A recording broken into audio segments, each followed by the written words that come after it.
जय हिंद दोस्तों। मैं हूं रोवेश पठान और आप देख रहे हैं रोवेश ग्राफी। बात करते हैं अमेरिका से डिपोर्ट कर भेजे गए वो 104 भारतीयों की, जिनका 30 घंटे का सफ़र बहुत पीड़ादायक और तकलीफ से भरा भरा रहा।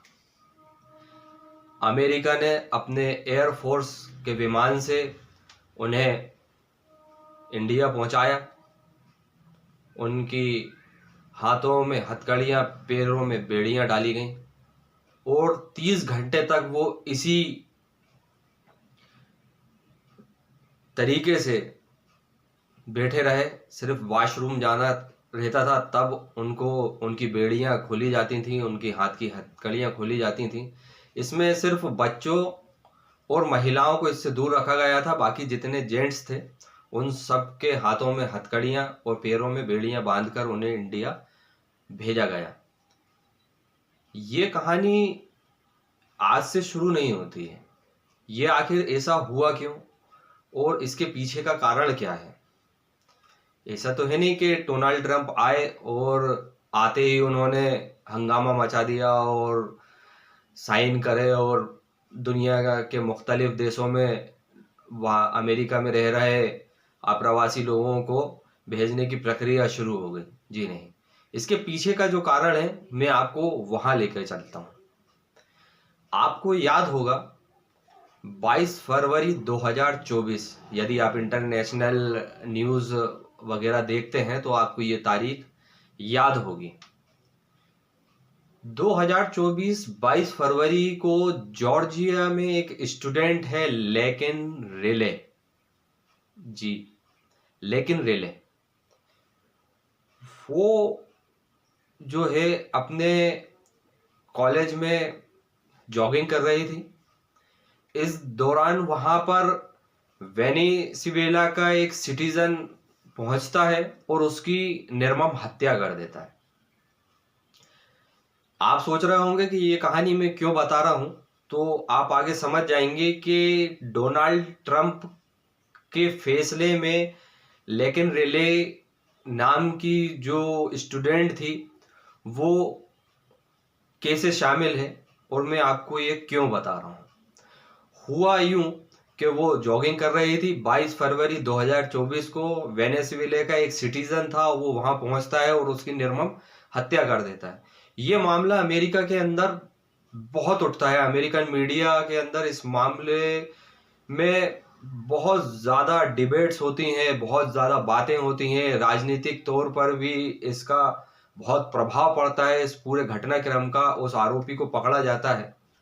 जब उस आरोपी को पकड़ने के बाद इन्वेस्टिगेशन की जाती है तो मालूम यह होता है कि ये वो नागरिक है जो अमेरिका के अंदर इलीगल रूप से रह रहा है। ये वो व्यक्ति है जिसके पास अमेरिका की सिटीजनशिप नहीं है और उसने एक अमेरिका की स्टूडेंट की जॉगिंग करते टाइम हत्या कर दी है। उस दौरान डोनाल्ड ट्रंप ने कहा था कि आने वाले समय में यदि मुझे दूसरी बार मौका दिया जाता है तो मैं ऐसा सख्त कानून लेकर आऊंगा जिसके अंदर अमेरिकनों को छोड़कर बाकी जितने भी इलीगल रूप से अमेरिका में रह रहे हैं मैं उन सब को या तो अपने देश पहुंचा दूंगा या फिर उनको जेलों में डाल दूंगा। 2024 का एंड आते आते चुनाव प्रक्रिया शुरू हो जाती है। डोनाल्ड ट्रंप अपने चुनावी भाषणों में जनता से वादा करते हैं कि फर्स्ट अमेरिकन, बाद में दूसरे, पहला हक अमेरिकन का, इसके बाद बाकियों के लिए बात होगी। यह हमें डोनाल्ड ट्रंप ने अमेरिका के सिटीजन से वादा किया था चुनाव के समय।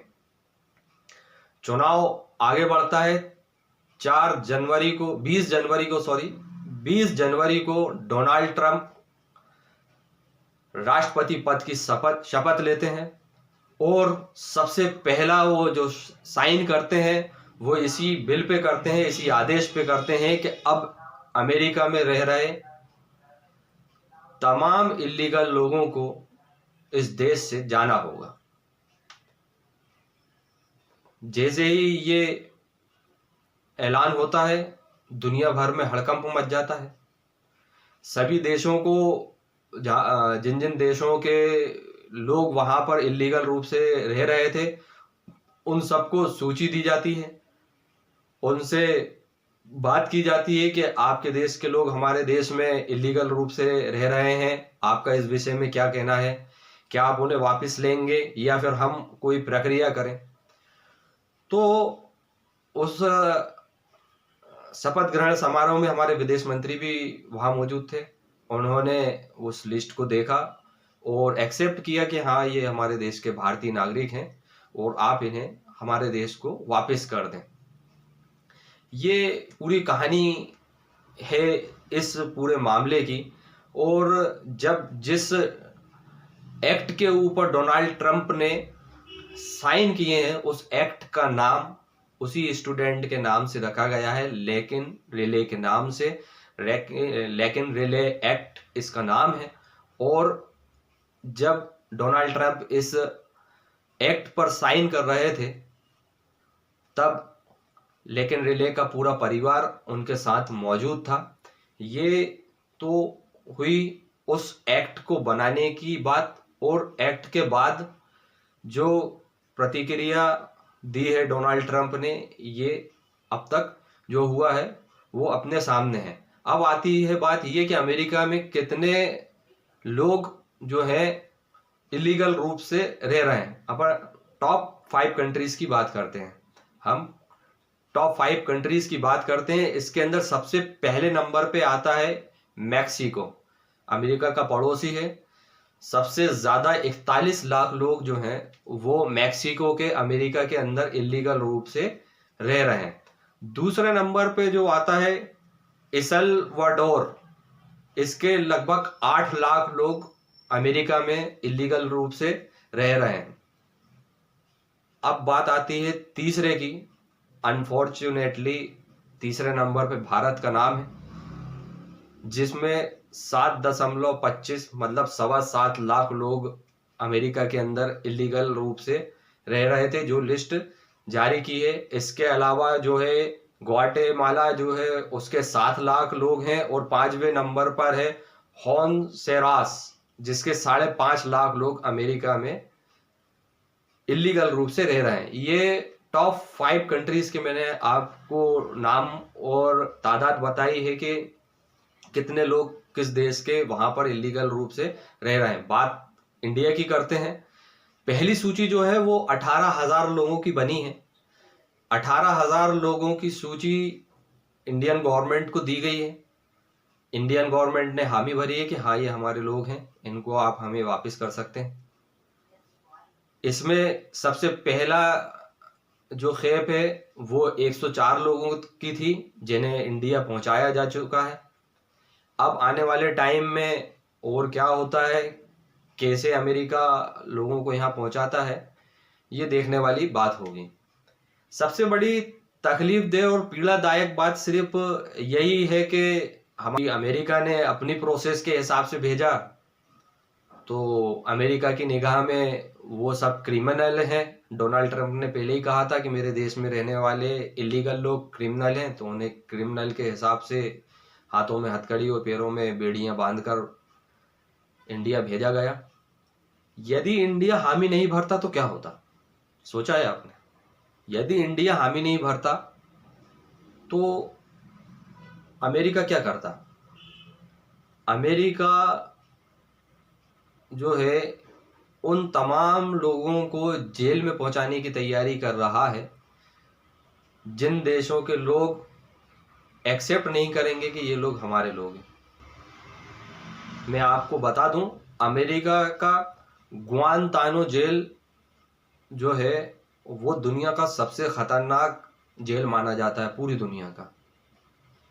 जिस जेल के अंदर तमाम आतंकवादियों को, आईएसआई के हों, अलकायदा के हों, हिजबुल मुजाहिदीन के हों, या वहाँ की टेरिटरी के हों, या कोई से भी बड़े से बड़े क्रिमिनल जो है उनको उस जेल में रखा जाता है।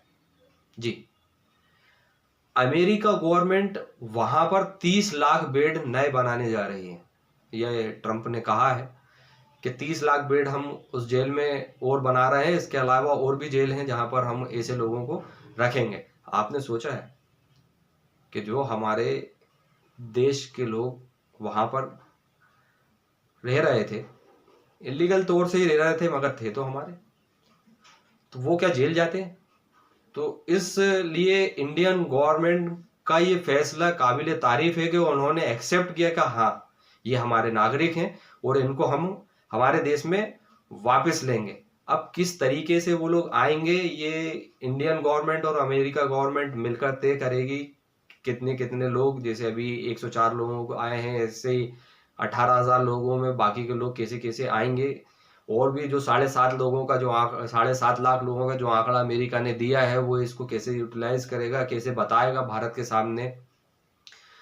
तो ये सब आने वाले देखने की बात है, आने वाले टाइम में कि क्या होगा आगे। अब एक सवाल और ये आता है कि आखिर लोग बाग अमेरिका जाते क्यों हैं, कैसे जाते हैं, कैसे पहुंच गए। तो अभी जो लोग आए हैं 104 लोग, इन लोगों में अधिकतर वो लोग हैं जो दलालों के फ्रॉड की वजह से अमेरिका पहुंचे।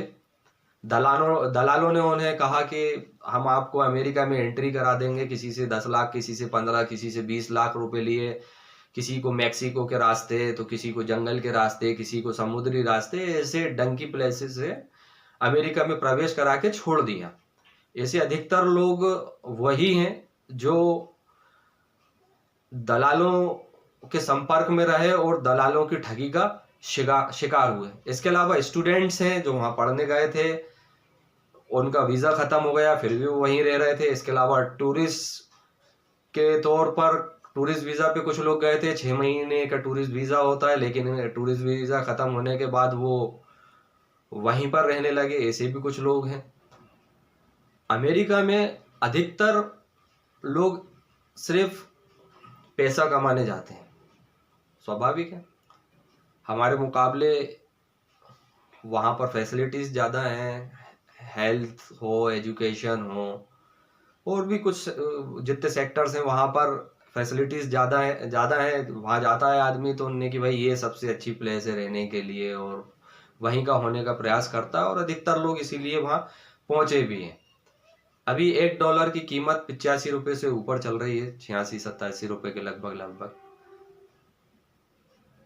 हमारे यहाँ इंडिया में, हमारे देश में एक बहुत बड़ा तबका ऐसा है जिसकी पर डे की कमाई $1 भी नहीं है, जिसकी वजह से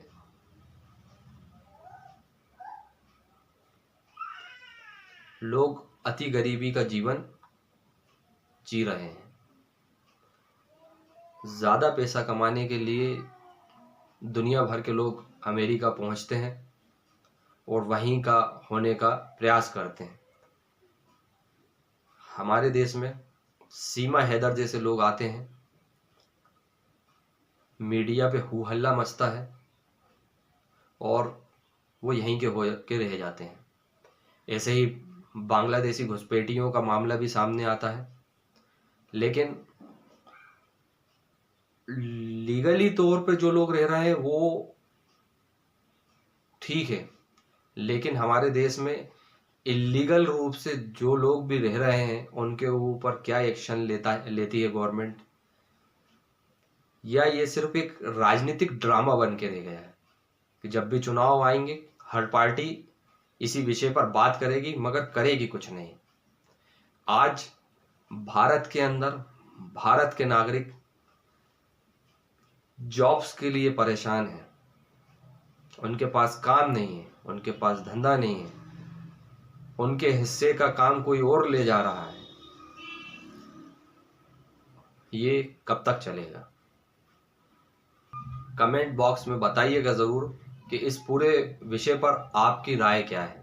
मेरे चैनल को लाइक करें, सब्सक्राइब करें और शेयर करें, और हमारा न्यू सेगमेंट लगातार देखें।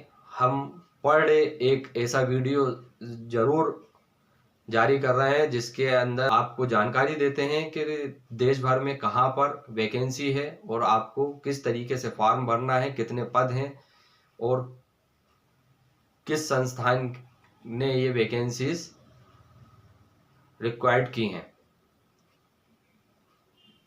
मेरे चैनल को लाइक करें, सब्सक्राइब करें। जय हिंद, जय भारत।